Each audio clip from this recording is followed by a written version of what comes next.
Eric Shesky's Weekly You Demon. Culture, society, drinking, philosophy, religion. He's never out of his element. So sit back with a sarsaparilla and enjoy.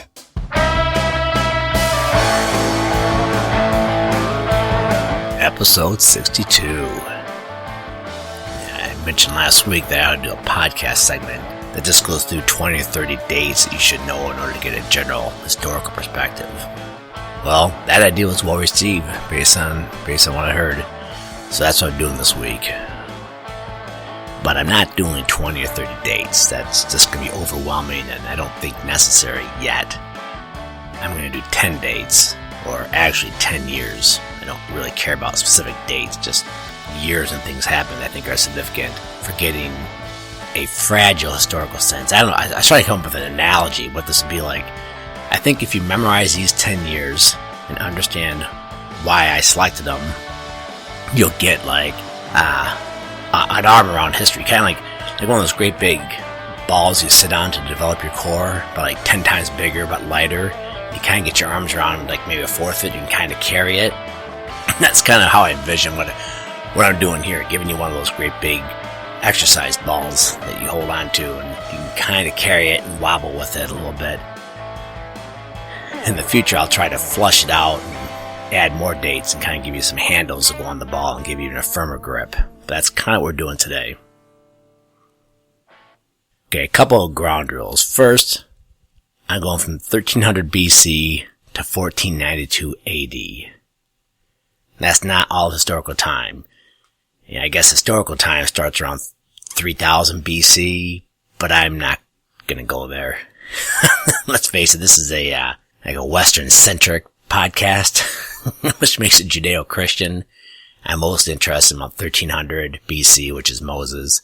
If you want to know more about that 1700 years between Moses and the dawn of historical time, well, I guess I'll summarize as this. It was Egypt and the pharaohs, and civilizations in and around Iraq, Mesopotamia, like Sumeria. If you want to know something, there you go. That's the first 1700 years of history. Second ground rule. I'm saying BC and AD. I'm not trying to be a contrarian dick, okay? It's just simply easier to say BC than BCE. And I understand BC is not technically accurate, but criminy. It's just pedantic to say BCE, in my opinion. The whole movement to go to BCE was just based on anti-Christian bigotry. And again, technically it's more accurate, I don't deny that. But it's an extra freaking syllable. Everyone knew BC wasn't quite BC because Christ was probably born in 4 BC or thereabouts, so therefore he wasn't born in the year 0. So, and again, like I said, BC is always kind of stuck in my craw. I think if BC stood for, if it was BM, like before Muhammad, we wouldn't have changed it. But, but being BC, we had to get changed to BCE. I don't even know who made the campaign to make it BC. I don't know who made that like their cause célèbre. As I know it wasn't the Pope. Well, maybe this Pope would have, Third ground rule. This ain't multicultural. It's Western history. If someone else wants to come up with 10 years for developing an historical sense for the Chinese dynasties, Japanese shoguns, Samoan boat people, and the Aborigines in Australia, have at it, man. Go get your podcast going and do it. Fourth, these 10 years aren't subject to debate. I've picked them, they're subjective. You can't debate these 10 years I've picked any more than you can debate whether Bruce Jenner is a chick. It's all subjective. Fifth ground rule, and possibly the most important, these aren't the 10 most important years in pre-modern history. Because, by the way, that's what 1492 stands for, basically the beginning of modernity. Now, I'll get to that. These are not the 10 most important years in pre-modern history. Not at all. I picked these 10 years because they have tentacles. From these years spring other reference points, or each year marks a turning point of some sort. And no doubt about it, each year is selected because something significant happened during that year, but that's not the primary reason it got selected. There are many much bigger years for events that happen that get left off. That was intentional. One final note, this is in the ground rule, but I'm going to do 10 podcast episodes after this. Each episode is going to have a segment focusing on one of these 10 years. Through that process, I hope I put some flesh on each of these bones.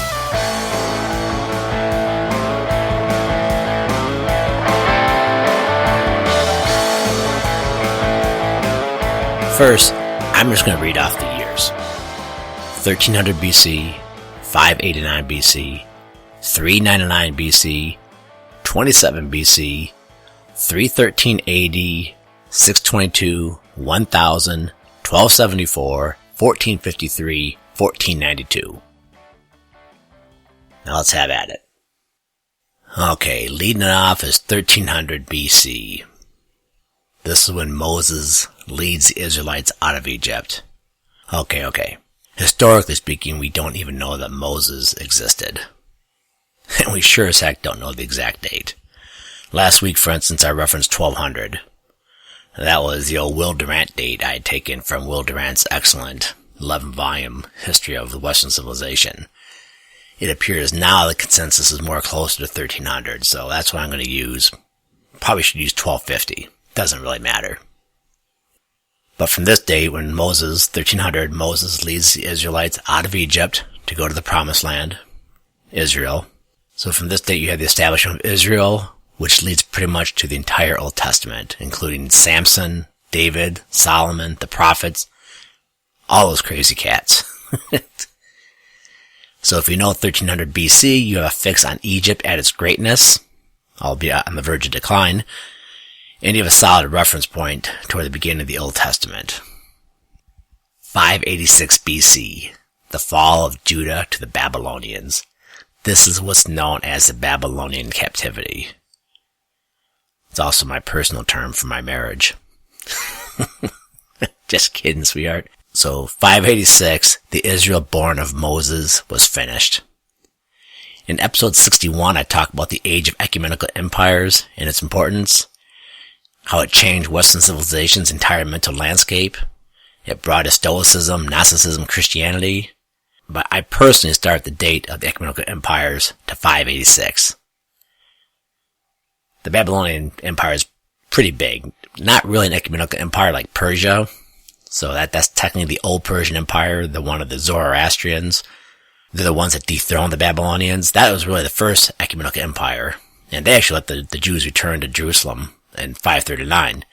But I think it's best to start at the age of ecumenical empires of 586, and that gives you a fix on the termination point of the independent state of Israel or Judah. And you have a fix on the rise of the Persian Empire. It arose shortly after 586. And that old Persian Empire, that was the one then that would shortly invade Greece and bring us the Battle of Marathon in 490 and that awesome movie 300. 399 BC, the death of Socrates. The greatest city-state killed its greatest man. That's huge. But not for this. Again, we're just trying to get an historical sense.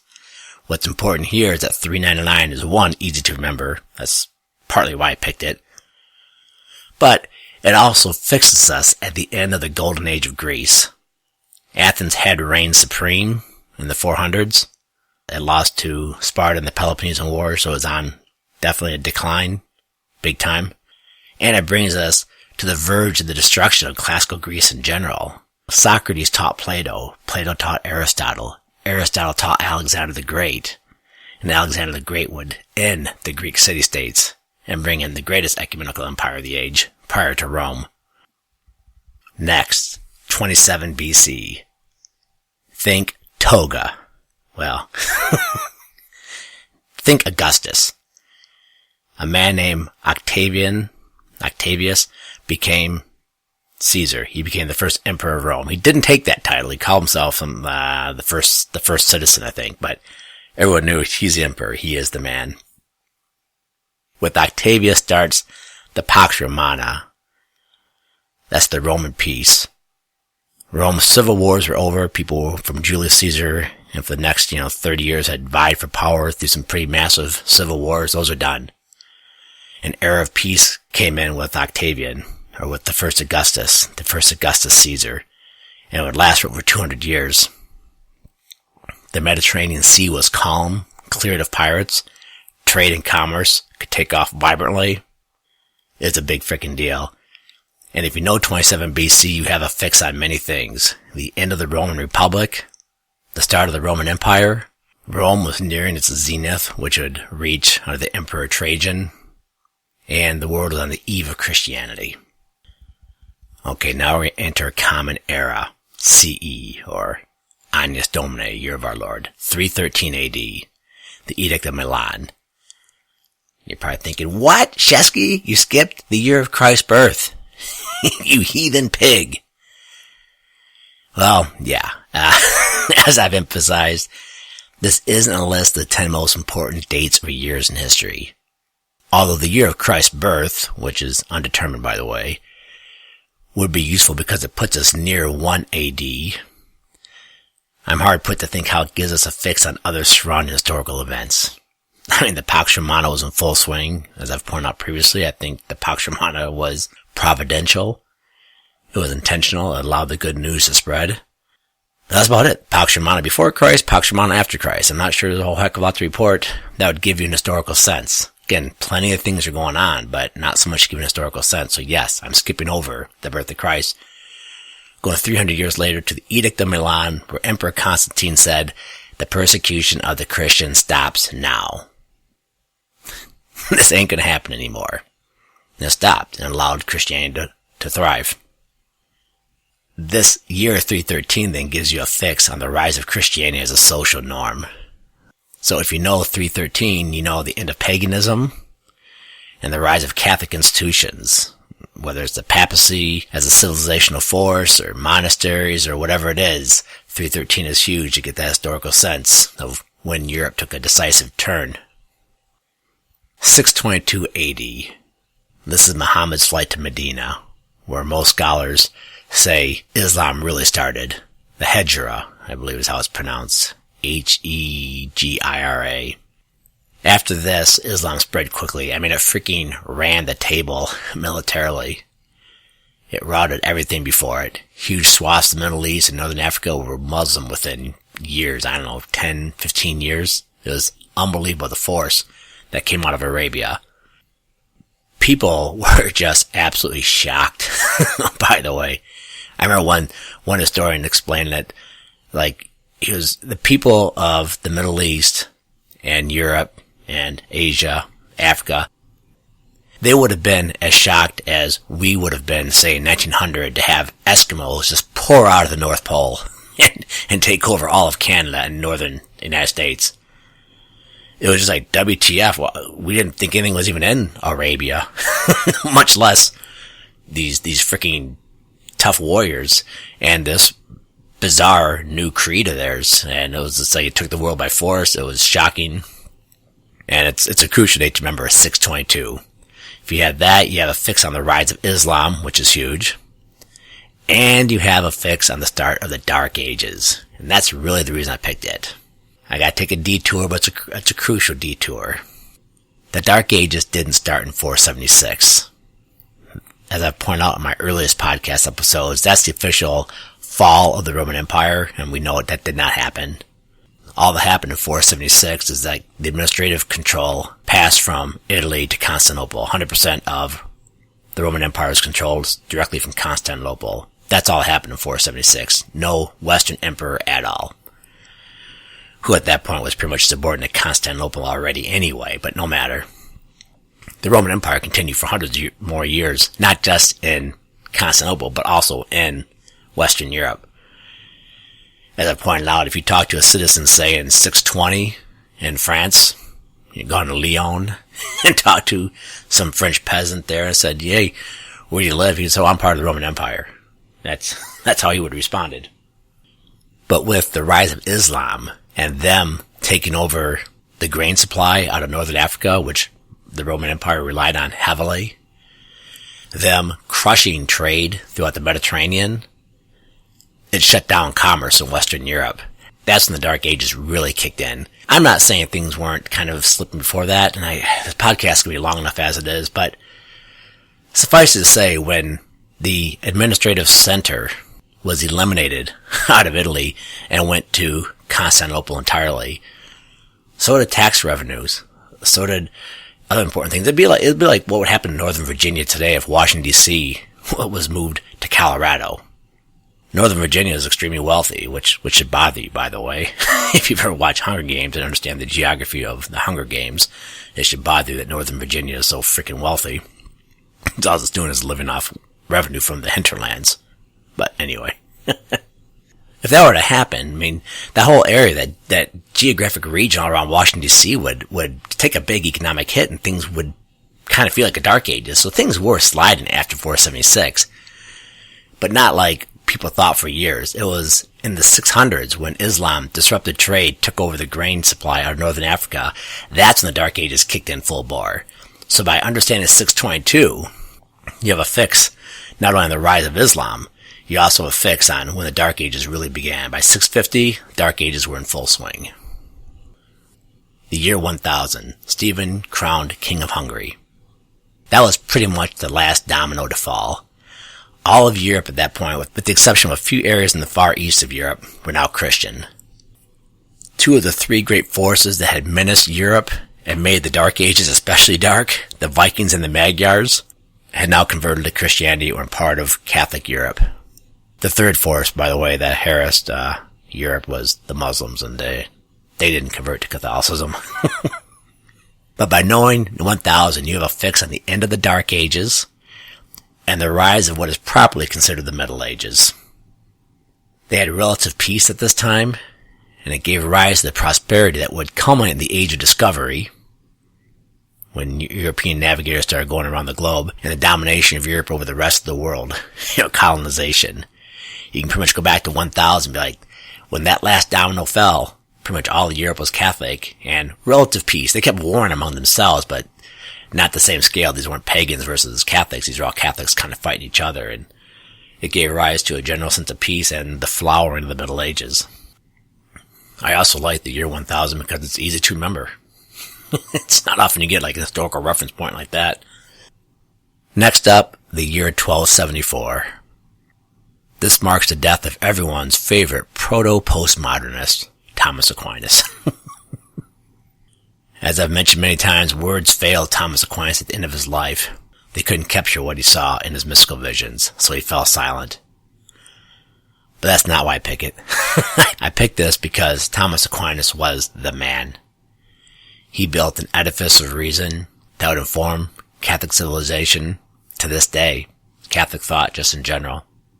In order for a genius like Aquinas to arise, you needed the right circumstances, and the right circumstances were the peak of the Middle Ages. The mid-1200s, that was the Middle Ages' greatness. Its greatest flowering of thought. It was a truly astounding and marvelous century. I mean, just in sum, 1274 marks the high point of the Middle Ages.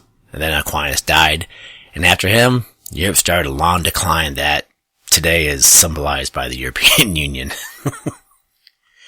So by knowing 1274 and the death of Aquinas, you have a fix on what years constituted the true Middle Ages, 1000 to 1274.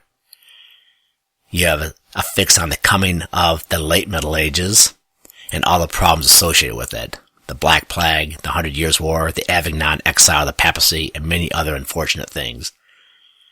All those things happened after 1274. So you think 1274, you think after this shit started getting bad. Number 9, 1453, the fall of Constantinople. Technically, that is the end of the Roman Empire. It's what Edward Gibbon means in this book when he says the decline and fall of the Roman Empire. He's talking 1453. By knowing 1453, you get a fix on the beginning of complete Islamic hegemony over the Middle East and the rise of Russia as the Third Rome. It also marks the end of 2,000 freaking years of Roman history. The Roman Republic started in 509 BC. Before that, there was a Roman kingdom, and even though details are shrouded in legend, it existed for at least 100 years prior to 509 BC. So 2,000 years Rome had existed, and again, if you just sit back and ponder that for 8 seconds, you realize just what an astounding thing that is. But it was over at 1453.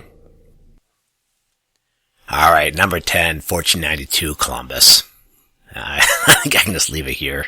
If you're not sure why 1492 gives you a fix on Western civilization, I'm afraid I can't help you much. But to keep it brief, 1492 gives you a fix on the coming of the New World. It's on the eve of the Reformation and the meteoric rise of Europe as the greatest force on Earth. It also marks even the most expansive definition of, quote, the Middle Ages, unquote. Historians debate, like, when did the Middle Ages really begin, when did it really end? But even the most expansive definition would say, hey, by 1492, Middle Ages were done. And it also marks the dawn of the modern age, or at least gets you to the eve of the dawn of the modern age. So, those are the 10 years to memorize. There are show notes at the website at udemonpodcast.com if you want to read over some of the stuff to refresh your memory. And in future episodes, we're going to put some flesh on each of those bones.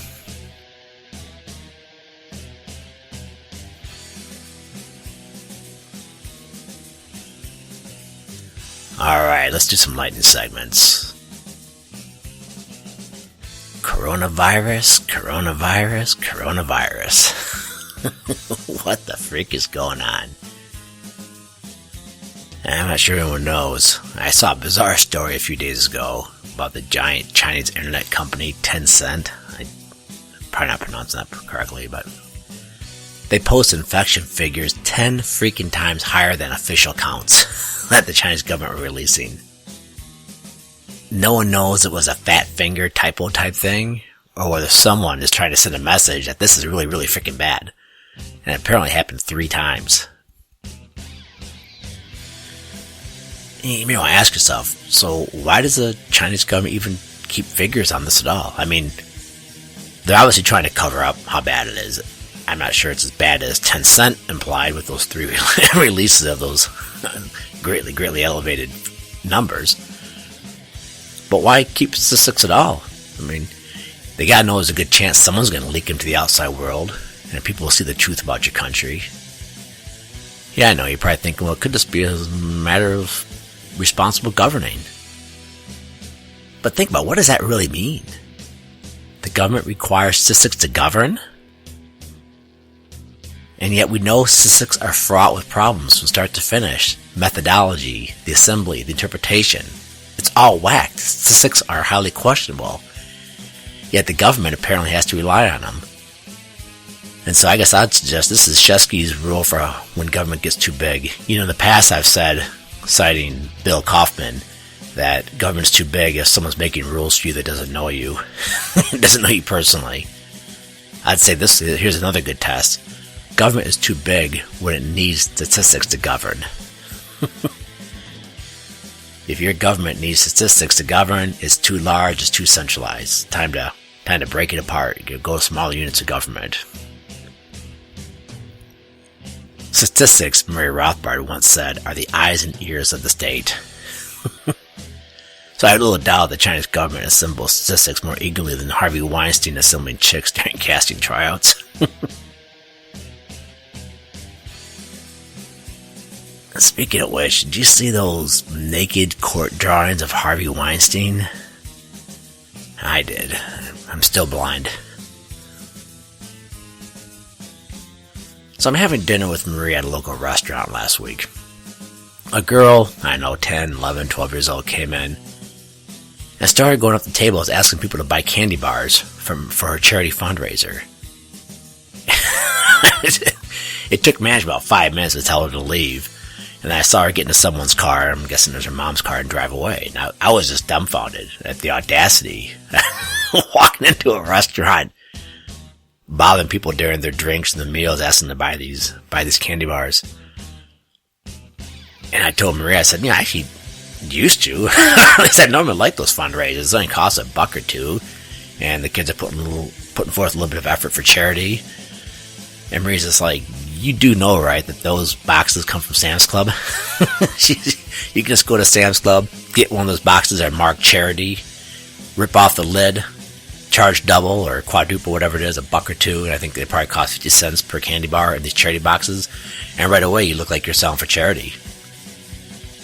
So the come out of these urchins, these modern day urchins, they're using them as phony props to trick people into giving them money. Now, you are getting candy bars back, so that's cool. But yeah, these candy bar fundraisers, you can just assume that these kids are getting money for themselves, or worse yet, money for their parents to prop up their booze and drug habits. I'm randomly reading from this book of John Simon reviews. It's just freaking great. It's filled with all sorts of funny anecdotes, funny lines, scenes from the movies. Bringing back memories, quite frankly. One of my favorite lines that John Simon talks about is from a Woody Allen movie. The male character is complaining that his marriage isn't going well, and his wife has, quote-unquote, cut him off. The character said, "I haven't been a woman since I went to the Statue of Liberty last summer."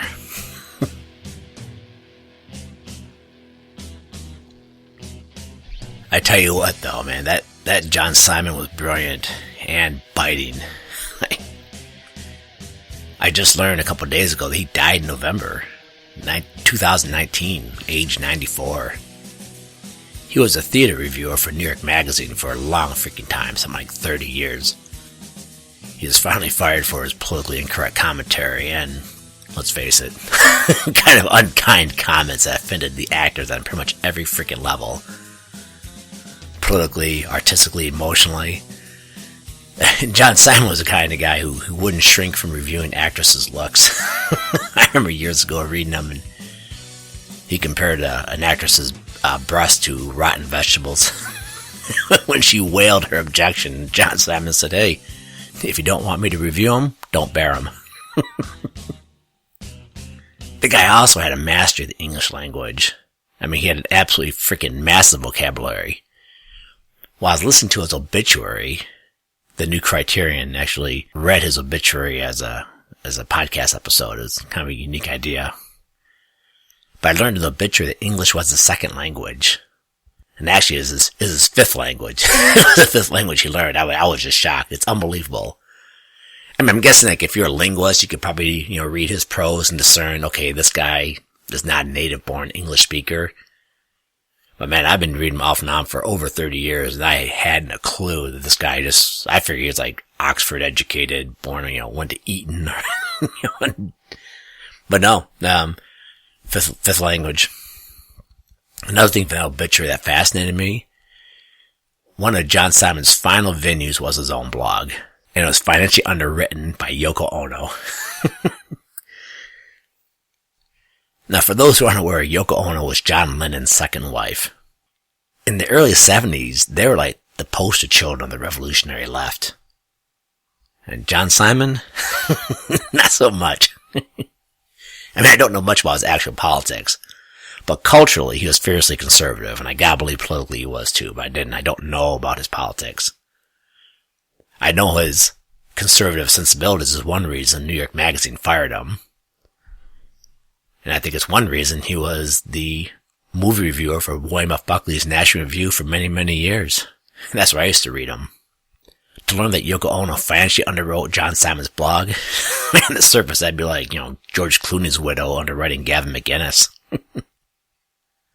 But it brought back to mind an article I read probably 10 years ago as an essay. And this guy was saying, hey, John Lennon died when he was 40, and the article saying there's lots of evidence that he had gotten pretty conservative. He was actually turning pretty hard to the right. Not like David Bowie from being left to being like Nazi right. Nothing that remotely like that. Just like he was just, reaching middle age and getting more and more conservative in his sensibilities. And that's why they killed him! Just kidding. He was killed by a nut job. But let's face it though, it's a common trek. Youthful leftism to conservative middle age, that's common. It's very rare you see someone go right to left as they mature. It's always they go from left to right as they mature. And I also point out that John Lennon was always something of a contrarian. I always thought that's one reason he married Yoko Ono. I'm not saying Yoko was ugly, but she wasn't real pretty. And I remember seeing a picture of her when I was 8, 10 years old, I don't know, and I was thinking, yuck. Why is John Lennon married to her? And the implicit assumption in my young brain was, John freaking Lennon could have any girl he wants. Why this one whose looks are average at best. I guess that even at age 10, boys are aware that Harvey Weinsteinism is a spectrum disorder. Anyway, I don't think Yoko Ono was conservative by any stretch of the imagination, but she could have been a contrarian like her husband. And the fact that she financially underwrote John Simon's blog at the end of his life, I'll put that factoid into my one thing file. Okay, that's it for this week. If you get a chance, go check out YouDemonPodcast.com. Got a lot of extensive show notes over there. Based on traffic patterns, it looks like the show notes have been well received. As always, thanks for listening.